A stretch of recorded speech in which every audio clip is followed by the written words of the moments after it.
Hi everybody, welcome to my channel Living in the Red Dot. This is May from Singapore. Today I have two perfumes for you to give impressions of from the Narciso Cube line of perfumes. If this is something you're interested in, please stay tuned.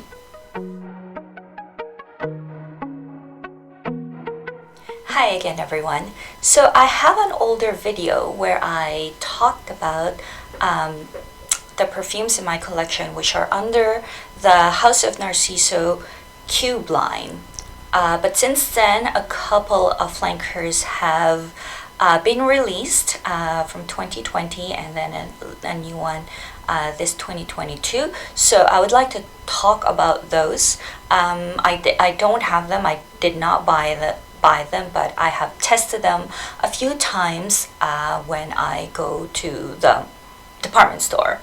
So the first one, which was released in 2020, is a flanker of a flanker. So it's called Narciso Neroli Ambree, and I believe it is an EDT.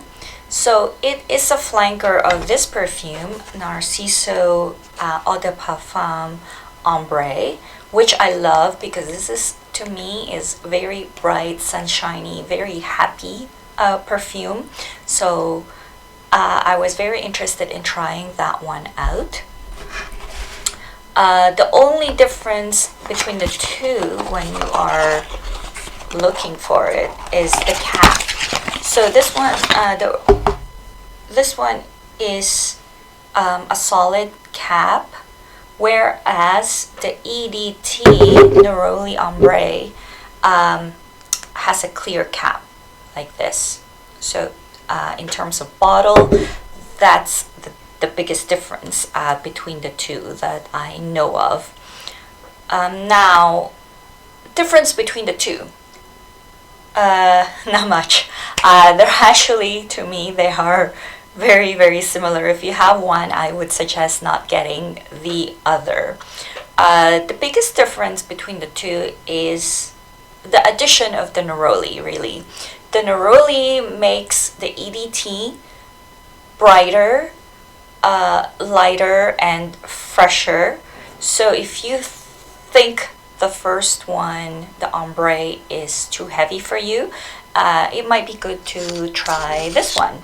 But to be honest, after half an hour or so, that kind of light, fresh citrusiness in the beginning disappears, and what you're left is really essentially the Ambree.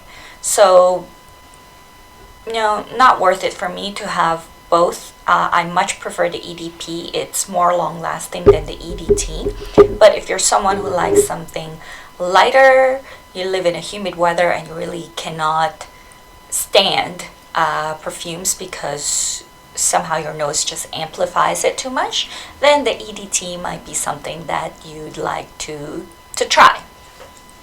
So that's all I have to say about the Narciso Eau Neroli. Or if you like Neroli, you might like the Narciso Eau Neroli Ambree.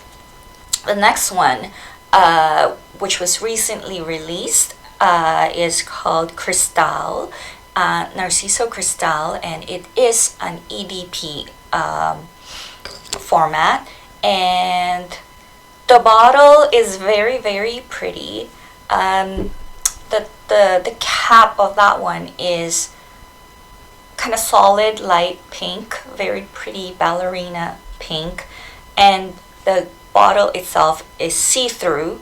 I don't know whether the bottle, it's see-through, but the glass might have a tinge of pink, or it's actually the liquid inside that has a tinge of pink. So it's a very, very pretty bottle.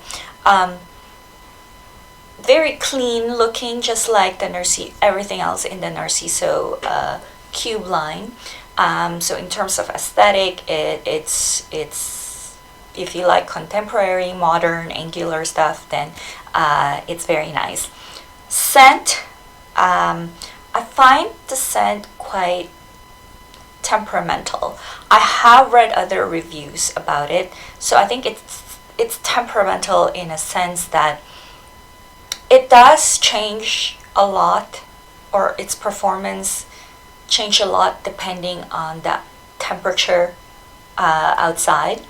So I think seasonality, or even, you know, having an aircon or staying in an aircon room might affect how this perfume performs.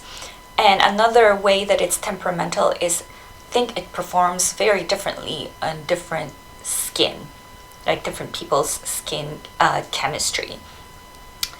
To me, when I tried it a couple of times, always in the mall. So I'm in the mall, it's air conditioned, cool enough, and the first time I smell it, I smell very, very pretty, powdery, floral, kind of more leaning towards rose in my nose type of scent, and it's very pleasing. I wouldn't call it kind of amazing, but it's really nice. It's comfy, very feminine, slight sweetness. I wouldn't call it a sweet perfume, but for sure it is powdery. So there's nothing crystalline about this. It's not like kind of sharp, clean type of perfume. It's actually very powdery. So the name, I think, is a little bit misleading. Like I said, I sprayed it and I thought it was, you know, very good performance. I can smell it and everything. I walk around, my arms moving, and I can smell it in the air. 5-10 minutes into it, that it disappeared. I couldn't smell it anymore. I put it on my wrist and I can't smell the perfume at all. It's just gone. So, and it had another perfume on another wrist. So, you know, this one's gone. This one's like going strong. So that's how it performed for me inside an air-conditioned room. So cooler room. Now, when I went outside to wait for the bus, it's hot outside. It's Singapore. It's like 30 degrees, very humid, very hot. Then it starts coming out again. It wasn't strong, but it definitely almost kind of rose from the dead, kind of like a zombie type of thing. So I found that very, very amusing. And I think it's softened a bit because it's not as strong anymore as the first 10 minutes that, you know, after I sprayed it. It's definitely softened a bit. It's still very pretty, still very floral, very powdery floral. So I don't really have anything bad to say about the perfume. It's a very nice, pleasant perfume. I wouldn't call it amazing, but does it fit in the Narciso cube kind of scent aesthetics? Yes, I think it very much belongs in there.